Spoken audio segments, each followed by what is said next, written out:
மா தோசை என்னமா கேட்டா என்னமா இட்லி வச்சிருக்கீங்க? எல்லாம் பண்ணாடா அது தோசை தாண்டா. மா தோசை சுட தெரிஞ்சா சுடுங்க, இல்லன்னா ஹோட்டல்ல சாப்பிட்டுக்கிறேன். உன் தங்கமான உன் பொண்டாட்டி சுட்ட தோசைடா அது. இவ சுட்டதா?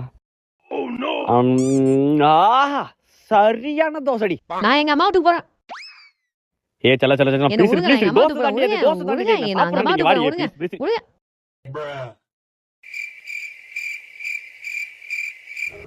ஓ கெஞ்சனும்ல. ஏ தங்க தங்க தங்க ப்ளீஸ் ப்ளீஸ் வாடி வாடி தோசை சாப்பிடுங்க வாடி வாடி தங்க விடுங்க, தங்க எனக்கு கையை ப்ளீஸ் விடுங்க. வா. ஓ கெஞ்சனும்ல. ஏ சல சல ப்ளீஸ் விடுங்க, ப்ளீஸ் கையை விடுங்க, வாடி வாடி கையை வீட்டுக்கு போலாண்டி வாடி தோசை தாண்டி விடுங்க, சாப்பிடுறேன்டி வாடி. ஏ சல சல சல வா வா கையை விடுங்க, விடுங்க, விடுங்க, நான் வீட்டுக்கு போறேன், விடுங்க, எங்க அம்மா வீட்டுக்கு போறேன். ஏ சாப்பிடுறேன்டி கையை வாடி விடுங்க, வாடி எங்க அம்மா ப்ளீஸ் வீட்டுக்கு வீட்டுக்கு போறேன், போலாண்டி வாடி. எங்க அம்மா வீட்டுக்கு போறேன். ஏ சல சல வாடி வாடி ப்ளீஸ் வாடி வாடி ப்ளீஸ். என்னடி பக்கம் கோப்பமா ஓடு ஓடு ஓடு ஓடு